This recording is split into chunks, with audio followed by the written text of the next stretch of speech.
everyone, welcome in. Today we're taking a deep dive into the world of crypto and the markets. It's a wild world out there right now. You got that right. We'll unpack what's moving Bitcoin, Ethereum, even some of those meme coins making a comeback, plus how the global economy plays into all of this. You ready to dive in? Absolutely. Let's get into it. So Bitcoin, always first, right? It's Right. holding strong above 61,000. That's gotta feel good. On the surface, yeah. But there are whispers of a potential flash crash down to 40,000. Whoa, okay. Not what I wanted to hear, but keep going. Some analysts, right, they're drawing parallels to that December 2017 crash. Remember that one? Yeah, not fondly. Right. So, history might not repeat, but it's definitely something to keep an eye on. Okay, so maybe not popping the champagne just yet. What's propping Bitcoin up right now then? Well, it's a lot about sentiment, right? Right now there's optimism, but that can change fast. Keep an eye on regulatory news. Which we'll get to. All right. Exactly. And any big sell-offs, those large holders, they can start a domino effect. Got it. Cautious optimism for Bitcoin. Now, what about Ethereum?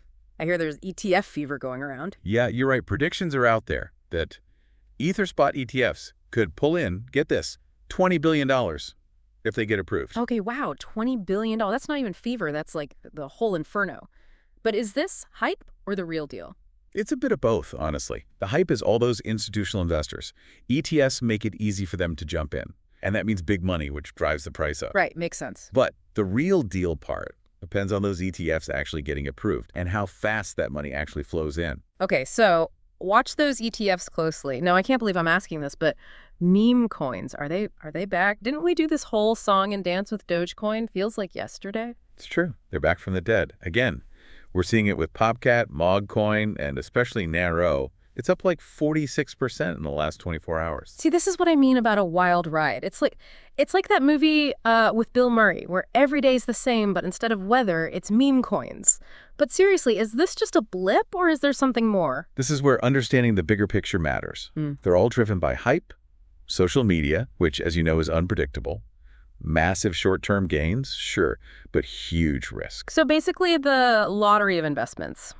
Life-changing maybe, but not exactly a retirement plan. Exactly. Speaking of unpredictable, we got to talk regulation. Oh, yeah. Even Vitalik Buterin, Ethereum's co-founder, called the current landscape anarcho-tyranny. Whoa, okay. Strong words. For those of us who don't speak fluent crypto, what does that even mean?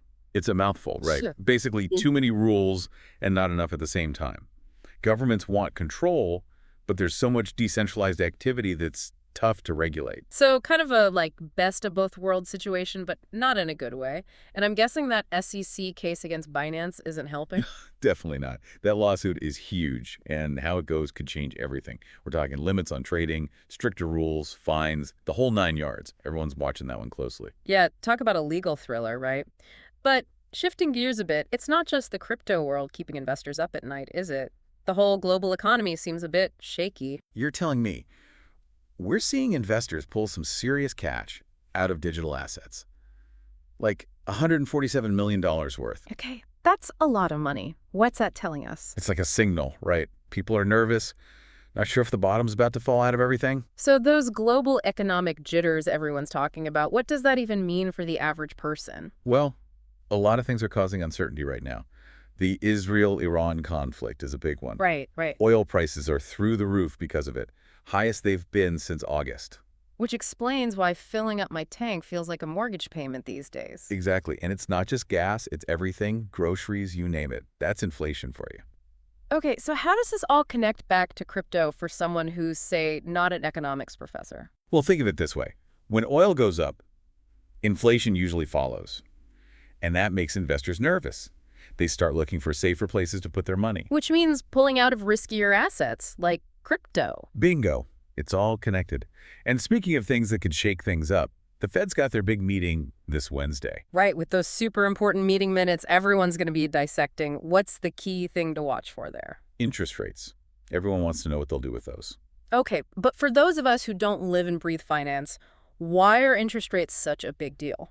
Well, they're the Fed's main tool, right? To control inflation, try to keep the economy stable. So if they raise rates too high, could that trigger a recession? That's the fear, isn't it? They're aiming for a soft landing, but it's tricky. Like trying to land a plane blindfolded in a hurricane. And if it goes badly, does that mean trouble for crypto too? It could, yeah. Crypto's already sensitive to, well, pretty much everything right now. So buckle up. It might be a bumpy ride. But before we spiral into total market meltdown panic, let's lighten the mood a bit. I saw some other interesting stories, smaller scale, but still important. Yeah, I love those. The details, right? That's where things get interesting. Totally. Like this one about the investor who lost, get this, $5.7 million in a hack on EigenLayer. Ouch. That's a tough one. And it gets worse. It all happened because of a compromised email thread. That's why cybersecurity is so crucial. It's not just about fancy tech. It's about human error, too. One wrong click and boom, millions gone. Makes you want to change your passwords right now, doesn't it? It really does. But speaking of unexpected vulnerabilities, did you see the story about the Lego website? Oh yeah, that was wild. They got hacked to promote a crypto scam. Legos and crypto, what a combo. It's almost funny, right? But also shows how these scams are evolving. Nobody's safe. Definitely something to keep in mind. Always double check those URLs. Be careful what you click. But on a more positive note, the UAE just made a big move. Tax-free crypto transactions. Yeah, they're going all in on becoming the next crypto hub, trying to attract all the big players. So is this going to work? Will they pull it off? It's a gamble, for sure, but it shows how competitive this whole landscape is becoming. Countries are practically fighting over crypto businesses now. A regulatory showdown. It'll be fascinating to see how that plays out. Well, we covered a lot of ground today. Bitcoin's price swings, Ethereum ETFs, meme coins, you name it. We even talked about Legos. Don't forget the Legos. Right, of course. The global economy, cybersecurity, all those pieces of the puzzle. But the biggest takeaway. Do your own research. Exactly. Take all this information, dig a little deeper, and then make those informed decisions for your own portfolio. Couldn't agree more. Stay curious, ask those questions, and keep exploring. And on that note, we'll wrap up this deep dive. Until next time, everyone.